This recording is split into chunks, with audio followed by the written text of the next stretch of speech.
And that's why exercise is the number one contributor to avoiding dementia, Alzheimer's, and Parkinson's. Gut health being a big contributor to inflammation, food intolerances. Your estrogen production is super low, but find workarounds for that missing hormone. How are you supposed to tackle your health with your body and your brain both in mind? That is a big challenge, because if you just want to lose weight, if you just want to see a different number on the scale, you can do it in a very unhealthy way. In fact, that's what most diets promote, is this rapid weight loss with no focus on health outside of what that number on the scale says. That's what these diet industry folks want you to look at, is that scale number, because anybody can lose the weight super quickly if you follow super restrictive rules. What people don't do very well is increase their health, better their health for the long term, for the rest of their life. And you can lose weight and do this at the same exact time. Obviously, weight loss is super good for your health, your brain health, your metabolism, your hormones, but it doesn't necessarily correlate if you're doing it the wrong way. So how can you actually build that up, especially as a woman in perimenopause and menopause, a woman over 40, and that's who I coach mainly, because my mom was diagnosed with dementia early in life at only 57. And so I help women avoid what she has had to go through. I help the women avoid that so that their children, like myself, don't have to watch their moms, their dads, suffer from a chronic disease. And today, I'm gonna be talking about what I use for my clients to track their progress and push them in the right direction in order to heal their brain and body simultaneously. Welcome to the Revitalize Podcast. My name is Tyler. I am a nutrition coach and a personal trainer, coaching women over 40 to the health of their dreams. Without being restrictive, without being super low energy, we heal your body from within. So that you can look the way you want to look, your clothes can fit the way you want to look, but you can also live well into old age. So today I'm going to be talking about the brain-body concept that I coach my clients through.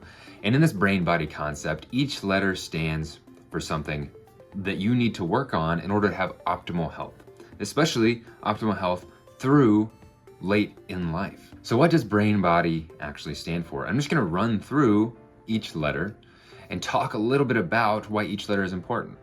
Now, first, in the brain part of the acronym, B stands for blood flow. Blood flow is super important for so many factors in your body, brain health being exponentially important. My mom, whenever they diagnosed her with dementia, they did brain scans and it showed that she had poor blood flow in her prefrontal cortex. So blood flow has been shown as one of the number one indicators of developing a neurodegenerative disease. If your brain doesn't have the blood to function well, then it's going to run into problems. And that's why exercise is the number one contributor to avoiding dementia, Alzheimer's, and Parkinson's, because of the blood flow factor. Most people think it's nutrition, but it actually is exercise if you look at the science and research. Blood flow is number one. That means taking an extra walk. That means working out in the gym. That means getting up and moving and not being so sedentary day to day. The R stands for revitalize or restore, because you're restoring energy, you're restoring your metabolic function, you're restoring the food that you're eating day to day so that you can function well, so that you can have energy to actually get everything done. You're revitalizing your body to function well, to be fueled the way it needs to be fueled. Most of the time, this revitalize is done through the food that you're eating. So the amount of calories that you're eating, making sure you're not eating too little, making sure you're not overeating, so then you feel lethargic, so that your insulin and blood sugar levels are normal, so that you have energy and you don't have crashes. That is revitalization. A stands for aging well, and this kind of goes into a few of the other factors, because we want you to do things that last a lifetime. Instead of just doing things for 30 days to 3 months, 6 months in the program that you're just going to stop doing after we're done. And so that's what you need to do, is find habits and find lifestyle factors that you can do well into old age to maintain a healthy lifestyle so that you can age well and have muscle, pick up your grandkids even though you're 75, 80, and be happy with your body well into life. The I stands for inflammation. Inflammation causes all sorts of chronic disease, and inflammation a lot of times comes from a lot of different factors people don't think about. Gut health being a big contributor to inflammation, food intolerances. How can we work through a gut health survey or get a gut health test to understand what is causing inflammation in your body. Overeating food, overconsumption of different types of fats, maybe trans fat in your diet, causing inflammation. And we get to the root of that, and then you can figure out what that hidden stressor is that causes it and get rid of it. A lot of the women that I coach, they're inflamed actually because they're eating far too little, or their calories are all over the place day to day, and so their body is inflamed because it doesn't know what to expect next. It doesn't have the fuel to function. It's retaining water. So inflammation is the I. You got to get rid of inflammation. You got to get rid of that stress on your body in order to function well. Interrupting here just to say a big cause of inflammation is high cortisol, high stress response. If you want to learn how to manage your cortisol and manage that stress response that you have in the easiest ways possible, I have a free cortisol management guidebook that is linked in the description of this video. Go download that. Again, it's totally free. So it is going to help you learn how to sleep better. It's going to help you learn how to recover better and manage the stress response in your brain. Go ahead and grab that, and I hope you enjoy it. Now back to the video. And the N in brain stands for neurohormones. Neurohormones being, your metabolic hormones, thyroid hormones, estrogen, testosterone, things like that.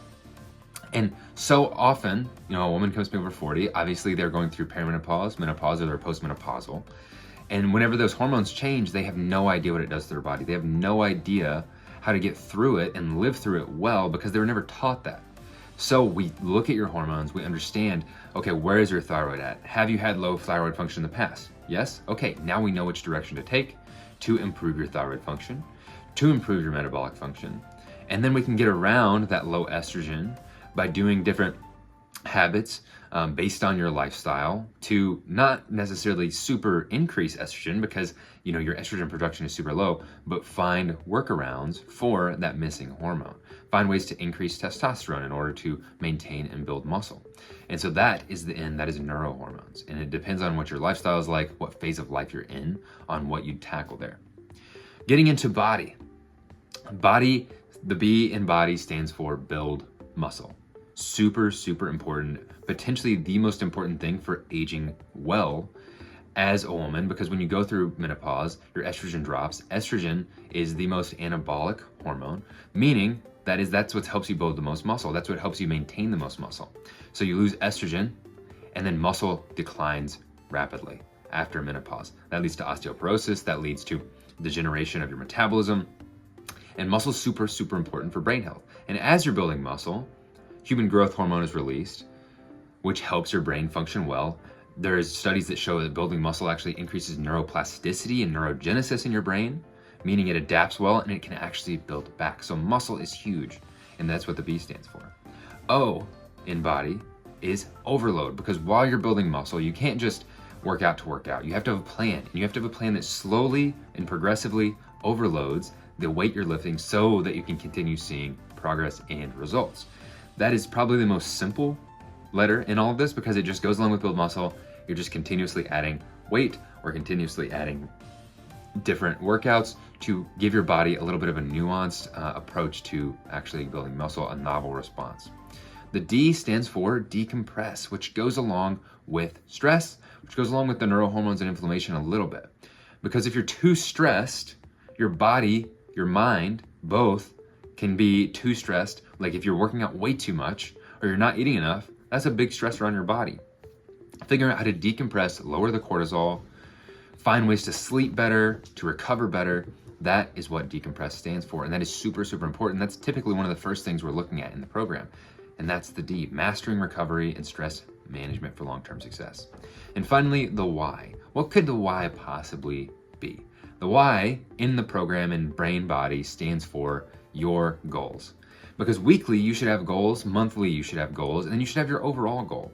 But we break it down month by month first so that you understand this month I need to hit these targets. Why do we need to hit these targets? So that you can build into the next month. Because the next month's targets you have to build into from the month you're in currently. You can't just do something different every month. It has to build on top of each other. So what are your goals week by week and then day by day? Because you might have a goal 1 week of averaging 8,000 steps every single day.